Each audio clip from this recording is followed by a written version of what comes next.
ਅੰਮ੍ਰਿਤ ਬਚਨ ਸਾਧ ਕੀ ਬਾਣੀ ਜੋ ਜੋ ਜਪੈ ਇਸ ਕੀ ਗਤੀ ਹੋਵੇ ਹਰਿ ਹਰਿ रसन बखानी रहा कली काल के मिटे कलेसा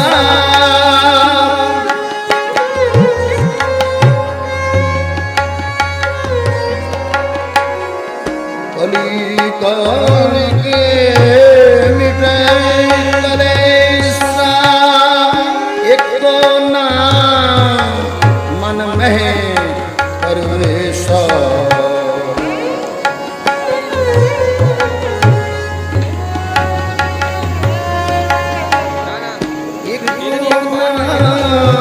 मन में परवेशा अमृत बचन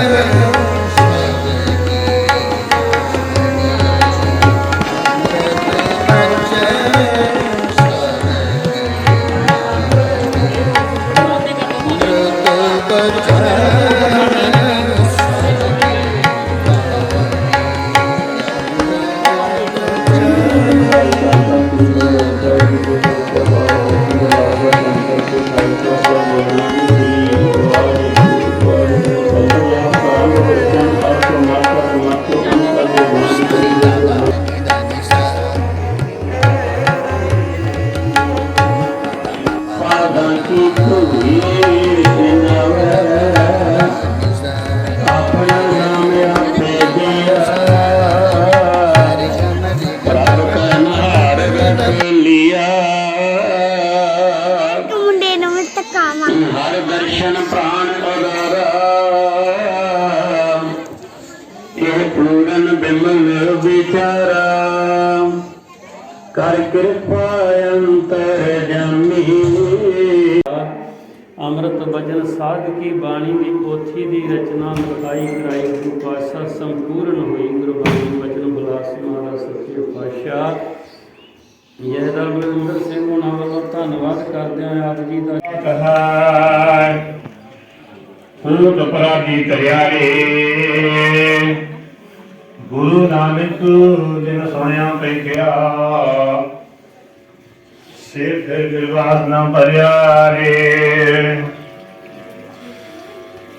ਸੁਰਖ ਮਹਲਾ ਨਾਵਾ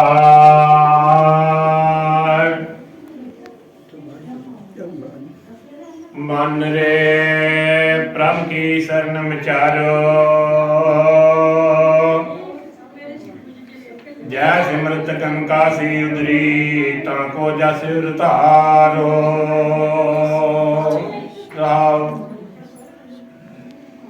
अटल प्यो तू जाके सिमरन हर निर्भय पद पाया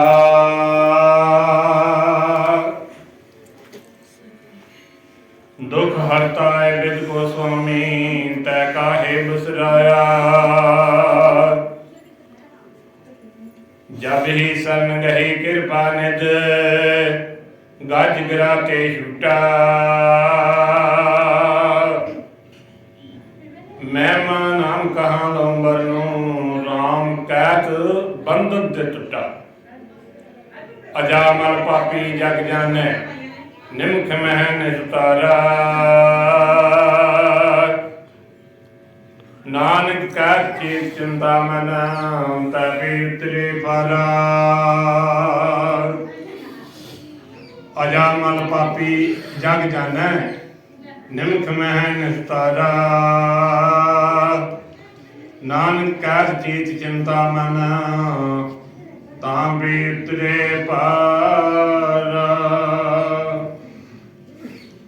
वाहिगुरु जी का खालसा वाहिगुरु जी की फतेह। परम सत्कार जो साध संगत जी सतगुरु की महान कृपा हुई है जो सदियों तो गुरु साहिबान की गुरबाणी रची है ਸੋ ਮਹਾਂਪੁਰਖ ਘੁੰਮਣਾ ਵਾਲੇ ਜਿਨ੍ਹਾਂ ਦੀ ਯਾਦ ਵਿੱਚ ਅੱਜ ਸਮਾਗਮ ਆ,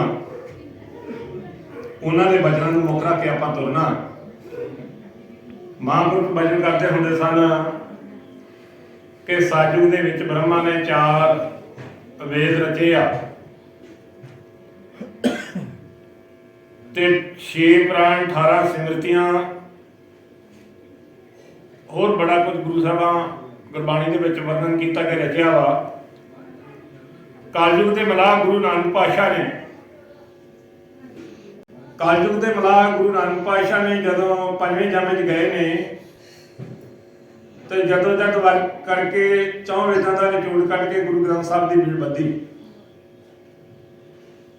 ਇਹ ਜਿਹੜੀ ਮਰਜ਼ਾਦਾ ਚਲੀ ਆਈ ਆ ਖੰਡ ਪਾਠਾਂ ਦੀ, ਬਾਬਾ ਜੀ ਬਚਨ ਕਰਦੇ ਹੁੰਦੇ ਸਨ ਕਿ ਜਦੋਂ ਦੁੱਧ 'ਚ ਰਿੜਕਣਾ ਪਾ ਲਓ, ਅੱਜ ਜਾਗ ਲਾ ਲਓ, ਅਗਲੇ ਦਿਨ ਰਿੜਕੋ ਤੇ ਮੱਖਣ ਨਿਕਲਦਾ।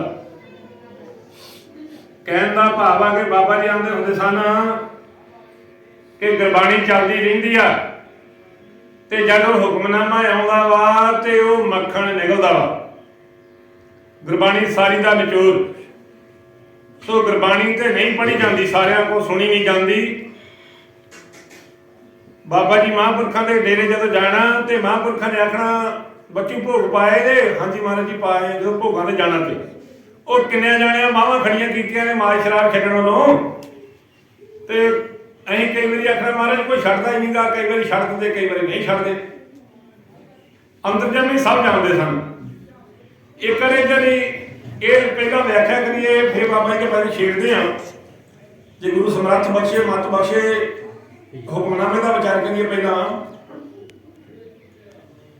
ਬਾਬਾ ਜੀ ਬਚਨ ਕਰਦੇ ਸਨ ਕਿ ਗੁਰੂ ਗ੍ਰੰਥ ਸਾਹਿਬ ਦੀ ਗੁਰਬਾਣੀ ਦਾ ਹੁਕਮਨਾਮਾ ਨਿਚੋੜ ਜਿਹੜਾ ਸਾਰਾ ਨਿਕਲਿਆ ਜਾਂਦਾ, ਜੇ ਉਹ ਮੰਨਿਆ ਜਾਏ ਤੇ ਬੜੀ ਵੱਡੀ ਗੱਲ ਆ। ਤੇ ਬਚਨ ਕਰਦੇ ਹੁੰਦੇ ਸਨ, ਪੜ੍ਹ ਕੇ ਭਾਈ ਤੇ ਸੁਣ ਕੇ ਕੰਧਾਂ। ਇੱਥੇ ਰਾਤ 2 ਦਿਨ ਗੁਰਬਾਣੀ ਚੱਲਦੀ ਰਹੀ ਆ, ਕੋਈ ਲਾਗੇ ਨਹੀਂ ਬੈਠਾ ਤੇ ਕੰਧਾਂ ਸੁਣਦੀਆਂ ਰਹੀਆਂ ਨੇ। ਇਹ ਬਾਬਾ ਜੀ ਦਾ ਬਚਨਾ ਕੱਲ ਵਾ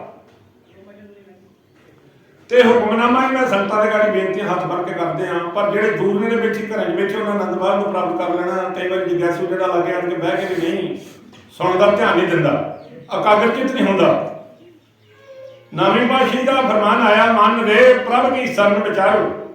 ਹੇ ਮਨ, ਤੂੰ ਪ੍ਰਭੂ ਨੂੰ ਵਿਚਾਰ ਆਪਣੇ ਮਨ ਵਿੱਚ ਵੀ ਕੋਈ ਹੈਗੀ ਵਸਤੂ ਜਿਹੜੀ ਦਿਖਦੀ ਨਹੀਂ, ਜਿਹੜੀ ਅਨੁਭਵ ਕਰਨੀ ਉਹਨੂੰ ਆਪਣੇ ਅੰਦਰ। ਜੈ ਸਿਮਰਤ ਗਨਕਾ ਸੀ ਉਧਰੀ ਤਾਂ ਕੋ ਜਸ ਰਤਾਇਓ। ਹੁਣ ਅੱਜ ਪੋਥੀਆਂ ਨਹੀਂ ਪੜ੍ਹਦੇ, ਜੀਵ ਵਿਚਾਰਾ ਨਹੀਂ ਕਰਦੇ, ਨਹੀਂ ਪਤਾ ਹੋਣਾ ਵੀ ਗਨਕਾ ਕੌਣ ਸੀ। ਗਨਕਾ ਇੱਕ ਵੇਸਵਾ ਸੀ ਜਿਹੜੀ ਇੱਕ ਨਦੀ ਦੇ ਪੁਲ ਦੇ ਗਾਲੇ ਬੰਨੇ ਉਹਨੇ ਕੁਠੀਆ ਪਾਇਆ ਹੋਇਆ ਸੀ। ਇੱਕ ਤੋਤਾ ਰੱਖਿਆ ਸੀ ਤੇ ਬੜੇ ਹੱਥ ਜੋੜ ਕੇ, ਬੜਾ ਰੰਗ ਰੂਪ ਸਜਾ ਕੇ, ਆਪਣੇ ਆਪ ਨੂੰ ਟੌਰ ਵਿੱਚ ਰੱਖ ਕੇ ਤੇ ਅਗਲਿਆਂ ਦੀ ਇੱਜ਼ਤ-ਮਾਨ ਜਿਹੜੀ ਆ, ਇੱਜ਼ਤ-ਪੱਤ ਲੁੱਟਣੀ। ਇੱਜ਼ਤ-ਪੱਤ ਲੁੱਟਣੀ, ਸਾਧੂਆਂ ਮਹਾਤਮਾ ਨੂੰ ਵੀ ਉਹਨੇ ਗੇਰਨ ਪੈਣਾ। ਪਰ ਇੱਕ ਦਿਨ ਕੋਈ ਉਹਦਾ ਕਰਮ ਬਦਲ ਗਿਆ, ਜਿਹਦਾ ਅੱਜ ਗੁਰੂ ਗ੍ਰੰਥ ਸਾਹਿਬ ਵਿੱਚ ਨਾਂ ਆਇਆ ਵਾ। ਉਹ ਕਰਮ ਕਿਸ ਤਰ੍ਹਾਂ ਬਦਲਿਆ, ਸਾਧਾਂ ਦੇ ਬਾਰੇ ਦੱਸਣੇ ਨੇ, ਸਾਰੇ ਕੀ ਕੁਝ ਕਰ ਸਕਦੇ ਆ। ਕਰਮ ਕਿਸ ਤਰ੍ਹਾਂ ਬਦਲਿਆ। ਸਾਧੂ ਜਿਹੜਾ ਹਨੇਰਾ ਪੈ ਗਿਆ, ਝੱਖੜ ਵਗੇ ਤੇ ਸਾਧੂ ਥੱਕਾ ਵਗੇ ਤੇ ਸਾਧੂ ਨੇ ਆਸਰਾ ਕੁਠੀਆ ਦਾ ਤੱਕ ਲਿਆ, ਉੱਥੇ ਦੀਵਾ ਜਗਦਾ ਸੀ। ਜਿਹੜਾ ਪਾਪੀ ਬੰਦਾ ਹੁੰਦਾ ਉਹ ਚੰਗਾ ਹੁੰਦਾ, ਉਹਨੇ ਆਪਣੇ ਆਪ ਨੂੰ ਯਾਦ ਕਰਨਾ, ਹੱਥ ਜੋੜਨਾ, ਮੈਂ ਪਾਪਣ ਬਣੀ ਆ। ਇਹਨੇ ਅਧੀਨਗੀ ਨਾਲ ਸੰਤਾਂ ਦੇ ਗਾੜੀ ਬੇਨਤੀ ਕੀਤੀ ਕਿ ਮਹਾਰਾਜ ਤੁਸੀਂ ਮੇਰੀ ਕੁਠੀਆ ਨੂੰ ਭਾਗ ਲਾਓਗੇ ਤੇ ਕਿਤਨਾ ਰਹੋਗੇ ਮੇਰੇ ਕੋਲ, ਮੈਂ ਤੇ ਬਹੁਤ ਪਾਪਣ, ਕਿਉਂਕਿ ਕਰਦੀ ਕੁਕਰਮ ਸੀ। ਪਰ ਸੰਤਾਂ ਨੇ ਆਖਿਆ ਬੀਬੀ ਮੈਂ ਰਾਤ ਕੱਟਣੀ, ਮੈਂ ਇੱਥੇ ਕੱਟਣਾ, ਮੈਂ ਇੱਕ ਪਾਸੇ ਲੱਗਾ ਰਹੀ ਨਾ। ਹੋਇਆ ਕੀ ਆ, ਗਨਕਾ ਜਿਹੜੀ ਆ ਉਹਨੇ ਤੋਤਾ ਰੱਖਿਆ, ਸਾਧੂਆਂ ਨੂੰ ਲੰਗਰ ਪਾਣੀ ਬੜੀ ਸ਼ਰਧਾ ਭਾਵਨਾ ਨਾਲ ਛਕਾਇਆ ਤੇ ਰਾਮ ਰਾਮ ਕਹਿੰਦੀ ਹੁੰਦੀ ਸੀ ਉਹਨੂੰ, ਸਾਧੂਆਂ ਨੇ ਉਹਨਾਂ ਨੇ ਜਾਣ ਲੱਗਿਆ, ਸਾਧੂਆਂ ਨੇ ਗਨਕਾ ਨੇ ਕੁਝ ਮੰਗ ਕੀਤੀ ਤੇ ਉਹਨੇ ਆਖਿਆ ਤੋਤੇ ਨੂੰ ਰਾਮ ਰਾਮ ਜਪਾਇਆ ਕਰ। ਤੋਤਾ ਸਾਧੂਆਂ ਦੇ ਕੋਲ ਸੀ, ਸਾਧੂਆਂ ਨੇ ਦੇ ਦਿੱਤਾ, ਲੈ ਪੁੱਤਰੀ ਨੂੰ ਰਾਮ ਰਾਮ ਜਪਾਇਆ ਕਰ। ਰਾਮ ਜਿਹੜਾ ਹੀ ਪਰਮੇਸ਼ਰ ਦਾ ਨਾਮ ਸੀ, ਉਹਦੇ ਬੇਅੰਤ ਨਾਮ ਆ ਜਿਹੜੇ ਆਪਾਂ ਜਾਣ ਨਹੀਂ ਸਕਦੇ। ਇੱਕ ਦਿਨ ਇਹੋ ਜਿਹਾ ਆਇਆ ਕਿ ਗਨਕਾ ਤੋਤੇ ਨੂੰ ਆਖਿਆ ਕਹਿ ਰਾਮ ਤੇ ਤੋਤਾ ਤੇ ਸੱਪ ਨੇ ਮਾਰ ਕੇ ਮਾਰ ਛੜਿਆ ਸੀ ਤੇ ਵਿੱਚ ਜਾ ਕੇ ਪਿੰਜਰਾ ਖੜਾ ਹਿਲਾਉਣ ਲੱਗੀ ਤੇ ਪਿੰਜਰੇ ਦੇ ਵਿੱਚ ਸੱਪ ਹੀ ਉਹਨੇ ਡੰਗ ਮਾਰਿਆ ਤੇ ਰਾਮ ਕਰਦੀ ਪਾਰ ਉਤਾਰਾ ਕਰ ਗਈ। ਅੰਤ ਸਮਾਂ ਹੀ ਨਾ ਉਹਦਾ ਉਸ ਟਾਈਮ ਦਾ ਉਹਦਾ ਹਾਰ ਹੋ ਗਿਆ। ਸਾਧੂ ਨੇ ਜੁਗਤੀ ਦੱਸੀ। ਗਾੜੀ ਹੋਰ ਸੁਣੋ। ਅਟਲ ਭਿਓ ਤਰੂ ਜਾ ਕੇ ਸਿਮਰਨ ਆਰੇ ਨਿਰਭੈ ਵੱਧ ਪਾਇਆ। ਅਟਲ ਜਿਹੜਾ ਜੁਗੋ ਜੁਗ ਅਟਲ ਅੱਜ ਵੀ ਜਿਹੜੇ ਬਜ਼ੁਰਗ ਨੇ ਧਰੂਤ ਤਾਰਾ ਦੱਸਦੇ ਆ। ਮਹਾਂਪੁਰਖਾਂ ਦੇ ਕੋਲ ਵੀ ਜਦੋਂ ਬੈਠੇ ਹੁੰਦੇ ਹਾਂ ਚਾਨਣੀ ਰਾਤ ਹੋਣੀ ਤੇ ਬਾਬਾ ਜੀ ਨੇ ਸਾਨੂੰ ਇਸ਼ਾਰਾ ਕਰਨਾ ਕਿ ਬੱਚੂ ਆ ਧਰੂਤ ਤਾਰਾ ਵਾ। ਉਹ ਸਾਨੂੰ ਹਜੇ ਵੀ ਕਈ ਵਾਰੀ ਚੇਤਾ ਕਰਦੇ, ਕਈ ਵਾਰੀ ਸਾਨੂੰ ਚੇਤਾ ਭੁੱਲ ਜਾਂਦਾ ਵੀ ਕਿੱਥੇ ਗਈ ਆ ਉਹ ਮੰਡਲੀ। ਉਹਦੇ 4 ਵਜੇ ਬਾਬਾ ਜੀ ਨੇ ਆਖਣਾ ਆ ਮੰਡਲੀ ਘੁੰਮਦੀ ਉਹਦੇ। ਅੱਜ ਵੀ ਚਾਨਣੀ ਰਾਤ ਜਾਂ ਹਨੇਰੀ ਰਾਤ ਵਿੱਚ ਸਾਨੂੰ ਪਤਾ ਲੱਗਦਾ ਵੀ ਧਰੂਤ ਤਾਰਾ ਧਰੂਤ ਮੰਡਲ ਆ। ਪਰ ਇਹ ਜ਼ਰੂਰ ਹੈਗਾ ਵਾ ਜਿਹਦੇ ਵਿੱਚ ਗੁਰੂ ਗ੍ਰੰਥ ਸਾਹਿਬ ਵਿੱਚ ਦਰਜ ਕੀਤੀ ਗੱਲ। ਸੋ ਬੀਬੀਆਂ ਦੇ ਗਾੜੀ ਹੱਥ ਬੰਨ ਕੇ ਬੇਨਤੀ ਕਿ ਚੁੱਪ ਦਾ ਨਾਲ ਬਸੋ ਥੋੜਾ ਚਿਰ ਮੁੜ ਕੇ ਲਾ ਲਓ ਗੱਫੇ ਘੜੀ ਹੋਰ ਜਿੰਨਾ ਚਿਰ ਮਰਜ਼ੀ ਟਿੱਕੇ ਰਹੋ। ਅਸੀਂ ਨਹੀਂ ਕਿਸੇ ਨੂੰ ਕਹਿਣਾ। ਤੇ ਸੰਗਤ ਦੇ ਚਰਨਾਂ ਦੇ ਚਾਹ ਪਾਣੀ ਪੀ ਕੇ ਲੰਗਰ ਪ੍ਰਸ਼ਾਦਾ ਛਕ ਕੇ ਗੁਰੂ ਘਰ ਦਾ ਲਾਭ ਲਓ। ਕਦੀ ਨਹੀਂ ਇਹੋ ਜਿਹੀ ਸੰਗਤ ਮਿਲਦਾ ਮੇਲਾ ਕਦੇ ਖੰਡ ਪਾਠ ਕਰਾ ਲਿਆ, ਕਦੇ ਮੁੰਡੇ ਦਾ ਵਿਆਹ ਤੇ ਕਦੇ ਕੁੜੀ ਦਾ ਵਿਆਹ। ਕੋਈ ਖੁਸ਼ੀ ਨਾਲ ਨਹੀਂ ਕਰਾਏ ਜਾਂਦੇ। ਉਹਦਾ ਧੰਨਵਾਦ ਵਾਸਤੇ ਨਹੀਂ ਕਰਾਏ ਜਾਂਦੇ ਕੰਮ 'ਚ ਗੁਰੂ ਕਿਰਪਾ ਕਰੇ ਫਿਰ ਹੁੰਦੇ ਆ। ਪਰ ਇੱਥੇ ਕੀ ਕਿਹਾ? ਅਟਲ ਪਿਓ ਧਰੂ ਜਾ ਕੇ ਸਿਮਰਨ। ਜਦੋਂ ਨਿਕਲ ਗਿਆ ਬੱਚਾ ਜਿਹੜਾ ਚਲਾ ਗਿਆ ਧਰੂ ਨਿਕਲ ਗਿਆ। 5-7 ਸਾਲਾਂ ਦੇ ਦਰਮਿਆਨ ਸੀ। ਗੁਰਬਾਣੀ ਦੇ ਵਿੱਚ ਇਹਦੇ ਵਿੱਚ ਭਾਈ ਗੁਰਦਾਸ ਜੀ ਨੇ ਵੀ ਵਰਣਨ ਕੀਤਾ। ਧਰੂ ਹੱਸਦਾ ਹੈ ਘਰ ਆਇਆ ਘਰ ਪਿਆਰ ਪਿਓ ਕੁਛੜ ਲੀਤਾ। ਬਾਹੋਂ ਭਗਤ ਢੋਲਿਆ ਮਨ ਵਿੱਚ ਰੋਸ ਮਤਰਈ ਨੇ ਕੀਤਾ। ਜਦੋਂ ਮਤਰਈ ਮਾਂ ਨੇ ਰੋਸ ਕੀਤਾ ਵੀ ਪਿਓ ਦੀ ਗੋਦ ਵਿੱਚ ਬਹਿ ਗਿਆ ਤੇ ਜਾ ਕੇ ਆਪਣੀ ਮਾਂ ਨੂੰ ਪੁੱਛਦਾ, ਮਾਂ ਸੱਚ ਦੱਸ ਵੇ ਤੂੰ ਰਾਣੀ ਹੈ ਕਿ ਸਰੀਤਾ? ਆਉਂਦੀ ਹੈ ਰਾਣੀ ਹੈ ਮੈਂ ਜਨਮ ਦੀ, ਪਰ ਭਗਤੀ ਭਵਨਾ ਕਰ ਮੰਤਰੀ ਰੀਤਾ। ਬਾਬਾ ਜੀ ਬਚਨ ਕਰਦੇ ਹੁੰਦੇ ਸਾਰੇ ਜੱਗ ਦੇ ਉੱਤੇ 2.5 ਮਾਵਾਂ ਨੇ 2.5 ਉਹ ਮਾਵਾਂ ਦੇ ਸਾਰੀਆਂ ਦੇ ਪੁੱਤ ਜੰਮੇ ਆ। 2.5 ਮਾਵਾਂ ਕਿਸ ਤਰ੍ਹਾਂ ਹੋ ਗਈਆਂ? ਬਾਬੇ ਝੂਠ ਨਹੀਂ ਮਾਰਦੇ, ਹੈ ਤਾਂ ਸੱਚ ਹੀ ਬਾਬੇ ਬ੍ਰਹਮ ਗਿਆਨੀ ਸਨ। ਆਂਦੇ ਬਚਨ ਕਰਦੇ ਹੁੰਦੇ ਸਨ ਕਿ ਇੱਕ ਮਾਂ ਫਰੀਦ ਦੀ ਹੋਈ ਆ। ਉਹ ਫਰੀਦੀ ਕਿਸ ਤਰ੍ਹਾਂ ਹੋਈ ਆ? ਉਹਨੇ ਆਪਣੇ ਪੁੱਤ ਨੂੰ ਕਿਹਾ ਨਾਮ ਜਪਿਆ ਕਰ। ਇੱਕ ਧਰੂ ਦੀ ਹੋਈ ਆ, ਉਹਨੇ ਵੀ ਆਪਣੇ ਪੁੱਤ ਨੂੰ ਕਿਹਾ ਨਾਮ ਜਪਿਆ ਕਰ। ਤੂੰ ਰਾਣੀ ਹੈ ਕਿ ਸਰੀਤਾ ਹੈ? ਕਹਿੰਦੀ ਮੈਂ ਰਾਣੀ ਹਾਂ ਜਨਮ ਦੀ ਭਗਤੀ ਭਵਨਾ ਕਰ ਮੰਦਰ ਰੀਤਾ। ਰਾਣੀ ਮੈਂ ਜਨਮਦੀ ਹਾਂ ਪਰ ਮੈਂ ਭਗਤੀ ਨਹੀਂ ਕੀਤੀ, ਮੈਂ ਚੰਗੇ ਕਰਮ ਨਹੀਂ ਕੀਤੇ। ਉਹਨੇ ਚੰਗੇ ਕਰਮ ਕੀਤੇ, ਰਾਜਾ ਉਹਦੀ ਵੱਧ ਮੰਨਦਾ ਵਾ। ਉਹ ਆਂਦੀ ਫਿਰ ਮਾਂ ਪੁੱਛਦਾ ਵਾ ਵੀ ਕਿਸ ਹੁਕਮ ਤੇ ਰਾਜਮੇ ਸ਼ਤਰੂ ਤੇ ਹੋਣ ਸਭ ਮੀਤੋ। ਉਹ ਗਾੜੀਆਂ ਰਾਣੀ ਫਿਰ ਆਂਦੀ ਆ ਪਰਮੇਸ਼ਰ ਆਰਾਧੀਏ ਅਬ ਚੱਲ ਰਾਜ ਕਰੋ ਨਿਤ ਨੀਤਾ। ਗੁਰਮੁਖ ਹਾਰ ਚਲੇ ਜਗ ਜੀਤਾ। ਇਹ ਭਾਈ ਗੁਰਦਾਸ ਦੀਆਂ ਵਾਰਾਂ ਵਿੱਚ ਹੈ। ਪਰ ਗੁਰੂ ਸਾਹਿਬਾਨ ਨੇ ਗੁਰਬਾਣੀ ਦੇ ਵਿੱਚ ਦਰਜ ਕੀਤਾ ਨਵੀਂ ਭਾਸ਼ਾ ਟਲ ਪਿਓ ਧਰੂ ਜਾ ਕੇ ਸਿਮਰਨ ਆਰ ਨਿਰਭੈ ਵੱਧ ਪਾਇਆ। ਉਹਦੀ ਰਾਧਨਾ ਉਹਨੇ ਇਹੋ ਜਿਹੀ ਕੀਤੀ ਆ ਫਿਰ ਨੂੰ ਮੋੜਦੇ ਰਿਹਾ ਨਹੀਂ ਮੁੜਿਆ। ਨਾਰਦ ਮੁਨੀ ਉਪਦੇਸਿਆ ਅਬ ਚੱਲ। ਜਦੋਂ ਨਾਰਦ ਮੁਨੀ ਨੇ ਉਪਦੇਸ਼ ਦਿੱਤਾ ਮੰਤਰ ਦੱਸਿਆ। ਹੁਣ ਸਾਡੇ ਜਿਹੜੇ ਸਿੱਖ ਵੀ ਆ, ਹੋਰ ਵੀ ਆ, ਹਿੰਦੂ ਵੀ ਆ, ਈਸਾਈ ਵੀ ਆ, ਇਹ ਸਾਰੇ ਕੁਝ ਮੈਂ ਨੂੰ ਰੱਬ ਮੰਨ ਬੈਠਾ। ਈਸਾਈ ਬਾਈਬਲ ਨੂੰ ਮੰਨਦੇ ਆ ਪਰ ਯਿਸੂ ਮਸੀਹ ਨੇ ਕਹਾ ਦੱਸੀ ਗੱਲ ਕੋ ਹੋਰ ਰੱਬ ਹੋਰ ਵਾ ਕੋਈ ਜੀਵ ਦੇ ਅੰਦਰ ਬਹਿੰਦਾ ਵਾ। ਐਤਰੇ ਰਮਾਇਣ ਵਾਲੇ ਵੀ ਆਂਦੇ ਆ। ਸਾਡੇ ਗੁਰੂ ਗ੍ਰੰਥ ਸਾਹਿਬ ਵੀ ਸਾਨੂੰ ਇਸ਼ਾਰਾ ਕਰਦਾ ਵਾ ਵੀ ਰੱਬ ਹੈਗਾ ਵਾ, ਪਰ ਹੈਗਾ ਤੇਰੇ ਅੰਦਰ ਕਿਤਨਾ ਇਸ਼ਾਰਾ ਕਰਦਾ ਹੈ। ਹਜ਼ੂਰ ਦੂਰ ਕੱਤ ਜਾਣੋ ਗੁਰ ਸ਼ਬਦੀ ਹਰ ਨਿਕਟ ਪਛਾਣੋ। ਉਹ ਨਾਮ ਜਪਣਾ ਕਾਗਜ਼ ਤੇ ਧੋ ਕੇ ਬਹਿਣਾ ਪੈਣਾ ਉਹਦੀ ਬੰਦਗੀ ਵਿੱਚ, ਫੇਰ ਆਪਾਂ ਦੀ ਗੱਲ ਬਣਦੀ, ਉਸ ਤਰ੍ਹਾਂ ਨਹੀਂ ਬਣਦੀ। ਤੇ ਧਰੂ ਨੇ ਕੀ ਕੀਤਾ? ਆਕਾਂਤ ਚ ਧੋਇਆ। ਬਾਬਾ ਜੀ ਵੀ ਬਚਨ ਕਰਦੇ ਹੁੰਦੇ ਸਾਨੂੰ, ਹੋਰ ਇਤਿਹਾਸ ਵਿੱਚ ਵੀ ਲਿਖਿਆ ਅਕਾਗਰ ਚ ਧਰੂ ਕਿਸ ਤਰ੍ਹਾਂ ਹੋਇਆ। ਜਦੋਂ ਨੇ ਆਪਣੇ ਆਪ ਨੂੰ ਇਕਾਗਰ ਕੀਤਾ, ਸੁਰਤੀ 10ਵੇਂ ਦੁਆਰੇ ਚੜਾਈ ਆ। ਜਿਵੇਂ ਸੰਸਾਰ ਦੀ ਪਾਵਨਾ ਸਾਰੀ ਰੋਕ ਦਿੱਤੀ ਇਹਨੇ। ਹਵਾ ਜਿਹੜੀ ਚੱਲਦੀ ਆ ਧਰੂ ਦੀ ਅਵਸਥਾ ਇਹੋ ਜਿਹੀ ਬਚਪਨ ਦੇ ਵਿੱਚ ਅਟਲ ਪਿਓ।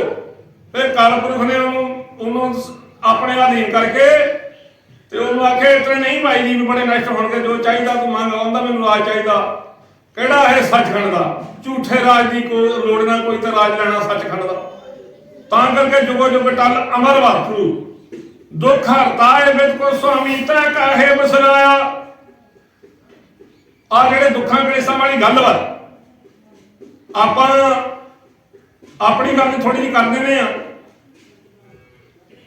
ਕਿ ਦੁੱਖ ਕਿਹੜੇ ਸਰੀਰਾਂ ਦੇ ਉੱਤੇ ਆਉਂਦੇ ਆ ਪਰ ਜੀਵ ਦੀ ਆਤਮਾ ਜਿਹੜੀ ਇਹ ਚੱਲਦੀ ਨਹੀਂ। ਇਹਨੂੰ ਭਾਣੇ ਨੂੰ ਸੱਤ ਕਰਕੇ ਮੰਨਣਾ ਪੈਣਾ, ਟਲਣਾ ਕੋਈ ਨਹੀਂ ਆ। ਇੱਧਰ ਉੱਧਰ ਨਹੀਂ ਦੌੜੇ ਫਿਰਨਾ, ਆਪਣੇ ਆਪ ਨੂੰ ਖੋਜਣਾ, ਆਪਣੇ ਸਰੀਰ ਦੇ ਵਿੱਚ ਪਰਮੇਸ਼ਰ ਨੂੰ ਲੱਭਣਾ ਤੇ ਸਵਾਸ ਲੰਮੇ ਲਾ ਕੇ ਤੇ ਦੁੱਖ ਨਿਵਾਰਨ ਵਾਸਤੇ ਸਿੱਖ ਨੂੰ ਤੇ ਅਰਦਾਸ ਵੀ ਨਹੀਂ ਕਰਨੀ ਚਾਹੀਦੀ ਦੁੱਖ ਨਿਵਾਰਨ ਵਾਸਤੇ ਨਾ, ਉਹਨੂੰ ਤੇ ਪਰਮੇਸ਼ਰ ਦੇ ਸ਼ਬਦ ਨਾਲ ਜੁੜੇ ਰਹਿਣਾ ਚਾਹੀਦਾ, ਕਿਉਂਕਿ ਦੇਹ ਨਾਸਵੰਤ ਵਾ, ਦੇਹ ਸਦਾ ਟਲ ਨਹੀਂ ਹੋਈ, ਇਹ ਨਾਸਵੰਤ ਵਾ ਤੇ ਜਿਹੜਾ ਸਿਮਰਨ ਕਰਦਾ ਉਹਦੇ ਦੁੱਖ ਆਪਣੇ ਆਪ ਹੀ ਨਿਵਾਰੇ ਜਾਂਦੇ ਆ। ਇੱਥੇ ਗੁਰੂ ਸਾਹਿਬਾਂ ਨੇ ਫਰਮਾਨ ਕੀਤਾ ਵਾ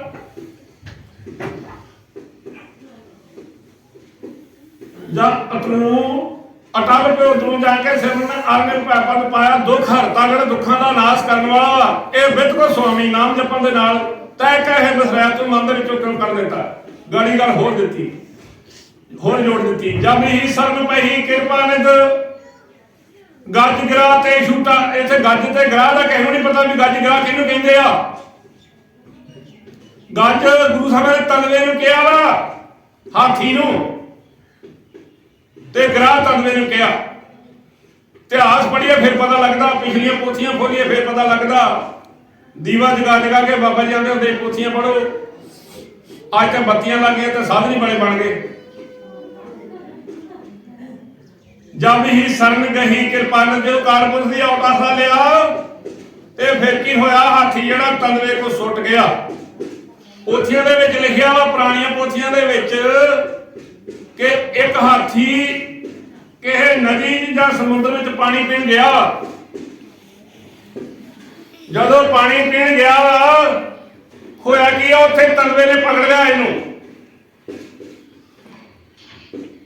ਤਲਵੇ ਨੇ ਪਕੜ ਲਿਆ, ਪਾਣੀ ਦੇ ਵਿੱਚ ਖਵਾ ਛੱਡਿਆ ਨਹੀਂ। ਇੱਕ ਪਿਛੇ ਦੀ ਮੈਂ ਪੋਥੀ ਪੜ੍ਹਦਾ, ਉਹਦੇ ਵਿੱਚ ਲਿਖਿਆ ਵੀ 100 ਸਾਲ ਹਾਥੀ ਉਹਨੂੰ, ਬਾਕੀ ਉਹਦੇ ਰੋਟੀ ਦਾ ਹਾਥੀ ਜਦੋਂ ਚੀਕਣ ਲੱਗਾ ਵਾ ਤੇ ਉੱਥੇ ਉਹਨੂੰ ਲੰਗਰ ਪਾਣੀ ਲਿਆ ਕੇ ਦਿੰਦੇ ਰਹੇ ਤੇ ਜੰਗਲਾਂ ਦੇ ਪੱਤ ਪੁੱਤ ਤੋੜ ਕੇ ਤੇ ਹਾਥੀ ਛਕਦਾ ਰਿਹਾ, ਪਰ ਉਹਨੂੰ ਕੋਈ ਆਸਰਾ ਨਹੀਂ ਦਿੱਤਾ। ਹਾਥੀਆਂ ਨੇ ਜ਼ੋਰ ਲਾ ਲਿਆ, ਹਾਥੀ ਨਹੀਂ ਛੁੱਟਾ। ਪਰ ਜਦੋਂ ਕੀ ਕੀਤਾ ਵਾ, ਜਬ ਹੀ ਸਰਨ ਗਹੀ ਕਿਰਪਾ ਨੇ, ਜਦੋਂ ਹਾਥੀ ਦੇ ਮਨ ਵਿੱਚ ਆਇਆ ਵੀ ਹੁਣ ਬੰਦੇ ਦੇ ਜਿਹੜੇ ਮੇਰੇ ਸਾਥੀ ਆ, ਜਿਹੜੇ ਹਾਥੀ ਆ ਉਹ ਵੀ ਸਾਥ ਛੱਡ ਗਏ ਆ ਤੇ ਹੁਣ ਤੇਰਾ ਆਸਰਾ ਵਾ, ਮਨ ਦੇ ਵਿੱਚ ਕਾਰਪੁਰਖ ਨੂੰ ਧਿਆਇਆ ਉਹਨੇ ਹਾਥੀ ਨੇ। ਜਬ ਹੀ ਸਰਨ ਗਹੀ ਕਿਰਪਾ ਨੇ ਗੱਜ ਗਰਾਹ ਤੇ ਛੁੱਟਾ, ਹਾਥੀ ਜਿਹੜਾ ਵਾ ਤਲਵੇ ਤੇ ਛੁੱਟਦਾ। ਮਹਾਰਾਜ ਨੇ ਸੁਦਰਸ਼ਨ ਚੱਕਰ ਛੱਡ ਕੇ ਤੇ ਹਾਥੀ ਨੂੰ ਤਲਵੇ ਦੀਆਂ ਗੁਲਾਮਾਂ ਵੜ ਦਿੱਤੀਆਂ। ਉਹ ਸੁਦਰਸ਼ਨ ਕਿਹੜਾ ਛੱਡਿਆ ਹੋਊਗਾ, ਸ਼ਬਦ ਰੂਪੀ ਸੁਦਰਸ਼ਨ, ਜਿਹਦੇ ਨਾਲ ਉਹਦੀ ਦੇਹ ਦਾ ਕਾਰ ਵੱਧ ਗਿਆ ਹੋਊਗਾ, ਉਹਦਾ ਤਲਵੇ ਕੋ ਛੁੱਟ ਗਿਆ ਹੋਊਗਾ। ਮਹਿਮਾ ਨਾਮ ਕਹਾਂ ਨੂੰ ਬਰਨੂ ਰਾਮ ਕਹਿਤ ਬੰਧਨ ਤੇ ਟੁੱਟਾ। ਆਂਦੇ ਫਿਰ ਮਹਿਮਾ ਤੇ ਮੈਂ ਕਹਿ ਨਹੀਂ ਸਕਦੇ, ਇੱਕ ਵਾਰੀ ਰਾਮ ਕਹਿ ਦਿੱਤਾ ਤੇ ਤਲਵੇ ਦੇ ਬੰਧਨਾਂ ਤੋਂ ਟੁੱਟ ਗਿਆ। ਗਾਲੀ ਹੋਰ ਗੱਲ ਛੇੜ ਦਿੱਤੀ, ਅਜਾ ਮਲ ਪਾਪੀ ਜਗ ਜਾਣੈ ਨਿਮਖ ਮਹਿ ਨਿਸਤਰ। ਇਹ ਵੀ ਹੁਸ਼ਿਆਰਪੁਰ ਦਾ ਹੀ ਅਜਾਮਲ, ਇੱਕ ਅਜਾਮਲ ਪਾਪੀ, ਇਹ ਬ੍ਰਾਹਮਣ ਸੀ ਇੱਕ, ਇਹ ਬਹੁਤ ਜ਼ਿਆਦਾ ਵਿਦਵਾਨ ਸੀ, ਬਹੁਤ ਸ਼ਕਲ ਵਾਲਾ ਸੀ, ਬਹੁਤ ਕਥਾ ਵਾਚਕਾਂ ਕਰਦਾ ਸੀ। ਪਰ ਹੋਇਆ ਕਿ ਇਹ ਕੰਮ ਵਾਸਨਾ ਵਿੱਚ ਚੰਨਾ ਹੋ ਗਿਆ। ਉੱਥੋਂ ਇੱਕ ਸੁੰਦਰ ਨੌਜਵਾਨ ਲੜਕੀ ਪੱਟ ਕੇ ਲੈ ਗਿਆ, ਕਹਿੰਦਾ ਮੈਂ ਇੱਥੇ ਜਾਵਾਂ ਤੇ ਮੇਰੀ ਨਿੰਦਾ ਹੋਣੀ ਆ ਤੇ ਜੰਗਲਾਂ ਜੁਗਲਾਂ ਦੀ ਚੱਲ ਜਾਣਾ। ਇਹ ਜੰਗਲਾਂ ਜੁਗਲਾਂ ਦੀ ਚੱਲ ਗਿਆ। ਸਮਾਂ ਇਹੋ ਜਿਹਾ ਆਇਆ, ਕਿੱਥੇ ਇੱਥੇ ਇੱਕ ਮਨ ਬਣੀ, ਬਾਬਾ ਜੀ ਪੰਡਤ ਜੀ ਲਿਖੀ ਜੀ ਕਹਿੰਦੇ, ਸਾਰੇ ਲੋਕ ਮੱਥੇ ਸਲਾਮਾਂ ਕਰਦੇ ਸੀ। ਕਿੱਥੇ ਜੰਗਲਾਂ ਚ ਨਿਕਲ ਗਿਆ। ਉੱਥੇ ਸਾਧੂਆਂ ਦਾ ਝੁੰਡ ਫਿਰਨ ਡਿਆ, ਇਹਦੇ ਘਰ ਬੱਚੇ ਪੈਦਾ ਹੋ ਗਏ ਨੇ, 2-4 ਬੱਚੇ ਪੈਦਾ ਹੋ ਗਏ ਨੇ। ਤੇ ਸਾਧੂ ਜਿਹੜੇ ਦੀਵਾ ਜਗਦਾ ਵੇਖ ਕੇ ਇਹਦੀ ਕੁਠੀਆਂ ਵੱਲ ਨੂੰ ਗਏ ਨੇ